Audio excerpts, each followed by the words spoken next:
मेरे चैनल पे बहुत सारी महिलाएं इस वजह से परेशान हैं कि उनकी प्रेगनेंसी नहीं रुक पा रही है। और प्रेगनेंसी ना रुकने के बहुत सारे वेरियस रीज़न होते हैं। कुछ रीज़न होते हैं जिसको एक्सप्लेन किया जा सकता है, जिसको अगर आप टेस्ट देखते हैं तो टेस्ट में कुछ ना कुछ अगर कमी निकलती है, चाहे वो हार्मोन की कमी हो या फिर आपके ट्यूब की कमी हो या कुछ ब्लॉकेजेस आ रही है या आपके यूट्रस की डिफॉर्मिटी हो या एनीथिंग, अगर अंडे की क्वालिटी अच्छी नहीं है जिसकी वजह से भी आपकी प्रेगनेंसी नहीं रुक रही है, तो आपको ये चीज़ें समझ में आती हैं कि ये सारे रीज़न आपकी प्रेगनेंसी ना रुकने के हो सकते हैं। लेकिन जब सारी रिपोर्ट सही है, मेल के सेल्स की भी रिपोर्ट बिल्कुल सही है और फिर भी अगर प्रेगनेंसी नहीं रुकती है तो काफ़ी ज़्यादा दिक्कतें होती हैं। लेकिन एक कॉमन प्रॉब्लम जो कि बहुत सारी महिलाएं फेस करती हैं, उनको प्रेगनेंसी रुकती भी है, उनको डबल लाइन आती है और वो बहुत ज़्यादा खुश होती हैं, नॉर्मल अल्ट्रासाउंड चलता है, लेकिन उसके बाद अचानक से 2 हफ्ते 3 हफ्ते के बाद उनकी प्रेगनेंसी डिस्कार्ड हो जाती है, मिस्ड अबॉर्शन हो जाता है, बच्चे की हार्ट बीट अचानक से रुक जाती है। तो आज इसी के बारे में इस पूरी वीडियो में डिस्कशन किया है। वीडियो काफ़ी इन्फॉर्मेटिव है, प्लीज शुरू से लेकर लास्ट तक जरूर देखिएगा।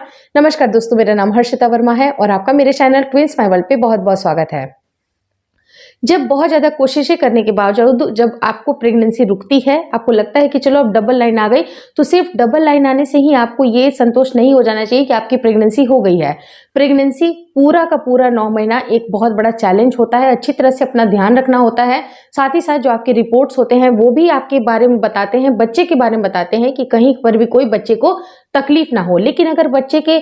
स्टार्टिंग की अगर पॉइंट की जाए, जो अगर बात होती है फर्टिलाइजेशन की, तो वहां पर आपको ये देखना जरूरी है कि जो महिला का जो अंडा होता है और जो मिल्क सेल्स हैं, अगर दोनों की क्वालिटी अच्छी होगी तभी जाके आपकी हेल्दी प्रेगनेंसी रुकेगी। क्योंकि अगर कहीं ना कहीं अंडे की क्वालिटी कमजोर है और मिल्क सेल्स की अगर बात की जाए तो उनकी मॉर्फोलॉजी अगर अच्छी नहीं है या मोटिलिटी अच्छी नहीं है या फिर कहीं ना कहीं बहुत ज्यादा पस सेल्स हैं, डेड सेल्स हैं और उनकी क्वालिटी अच्छी नहीं है, तो प्रेगनेंसी रुकने में भी दिक्कतें आती हैं। लेकिन जैसे तैसे ले देकर अगर आपकी प्रेगनेंसी रुक रही है ट्रीटमेंट के बावजूद, जैसे कि ट्रीटमेंट अगर आपने ले लिया या फिर बहुत सारे लाइफ स्टाइल में चेंजेस करने के बाद अगर आपकी प्रेगनेंसी रुकती भी है, तो वो प्रेगनेंसी हेल्दी होनी चाहिए, तभी जाके वो आगे सस्टेन कर पाती है। क्योंकि अगर प्रेगनेंसी में कहीं ना कहीं कोई दिक्कत है, जैसे कि नंबर 1 जो कारण होता है वो होता है क्रोमोसोमल डिफेक्ट। अगर बच्चे को कहीं ना कहीं क्रोमोसोमल डिफेक्ट आ रही है जो कि एंसेस्ट्रल आती है, मतलब आपकी हेरिडिटी में कुछ अगर आपकी फैमिली हिस्ट्री को देखा जाता है कि कहीं कोई एबनॉर्मल बच्चा तो पैदा नहीं हुआ है, उसके हिसाब से भी आपकी स्क्रीनिंग होती है, टेस्ट होती है,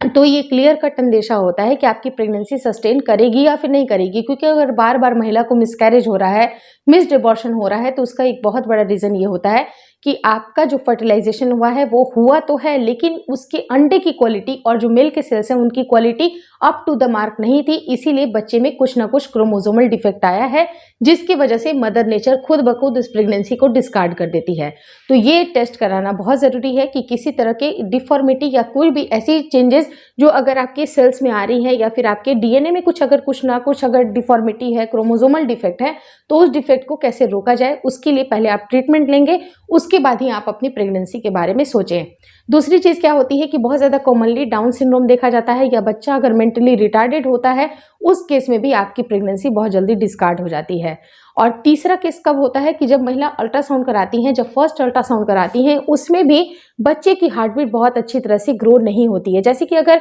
नॉर्मल जो हार्ट बीट देखी जाती है वो होती है 120 बिट्स प्रति मिनट से लेके 180 तक होना चाहिए, जो कि एक नॉर्मल क्राइटेरिया होता है। इससे कम होगा तो भी प्रॉब्लम है, इससे ज़्यादा होगा तो भी प्रॉब्लम है। लेकिन आपने देखा होगा कि जो हार्ट बीट है बच्चे की, जब वो डिटेक्ट होती है तो बहुत ही कम रहती है, जैसे 100, 90, 80 अगर इस तरह से आपके बच्चे की धड़कन जा रही है तो ये भी एक खतरे की घंटी होती है। इस टाइम पे ज़्यादा चांसेस ये बनते हैं कि ये प्रेगनेंसी में भी डिस्कार्ड हो जाए। क्योंकि 1-2 हफ्ते के बाद अचानक से खुद ब खुद अगर आपको बहुत ज़्यादा पेन महसूस होता है, अगर आपके लोअर एब्डोमेन में पेन हो रहा है, कमर में, पीठ में दर्द हो रहा है, बहुत ही अनयूजुअल से सिम्टम आ रहे हैं, जैसे कि आपको फीवर हो गया है,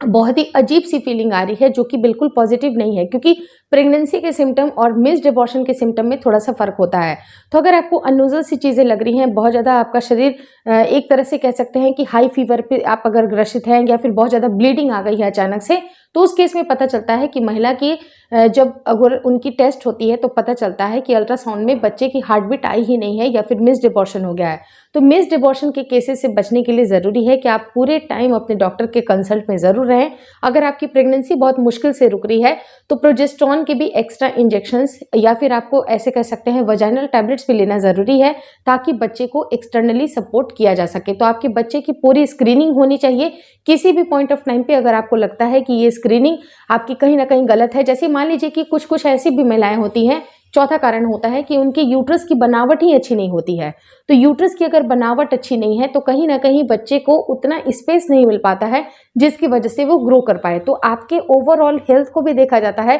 स्क्रीनिंग की जाती है, तभी डिफॉर्मिटी का पता चल जाता है। वहीं पर पांचवा बहुत बड़ा रीजन होता है कि जिन महिलाओं को HB की जो क्वालिटी होती है, अगर स्तर की बात की जाए कि हीमोग्लोबिन का जो स्तर होता है वो बहुत कम है, ब्लड का सप्लाई बच्चे को मिल ही नहीं रहा है, तो ये ब्लड का सप्लाई प्रॉपर नहीं मिल पाने की भी वजह से आपको मिस्ड अबॉर्शन होते हैं। तो ये वेरियस कारण होते हैं, और कुछ कारण ऐसे होते हैं जिनके बारे में पता ही नहीं चलता है, तो वो आप नहीं कह सकते हैं, क्योंकि कुछ अगर ब्लड टेस्ट की बात की जाए तो RH फैक्टर भी बहुत ज़्यादा डिपेंड करता है इसके ऊपर। तो आप अपने गायनेकोलॉजिस्ट, जो कि अच्छे गायनेकोलॉजिस्ट हैं, जिनको जो एक जेनेटिक डॉक्टर्स भी होते हैं जो कि आपकी क्रोमोसोमल टेस्ट कराते हैं, उन सब से कंसल्ट करके ही आपको अपनी प्रेगनेंसी को आगे सस्टेन करना है। बहुत ज़्यादा निगरानी में रहना है ताकि कैसे भी करके आपकी ये प्रेगनेंसी रुक जाए। होपफुली इस वीडियो में दी गई जानकारी आपको अच्छी लगी। अगर अच्छी लगी तो प्लीज़ लाइक कर दीजिएगा। चैनल पर नए हैं तो चैनल को ज़रूर शेयर और सब्सक्राइब करें। मुझे इंस्टाग्राम पे और फेसबुक का जो मेरा पेज है उसको लाइक और शेयर करना बिल्कुल ना भूलें।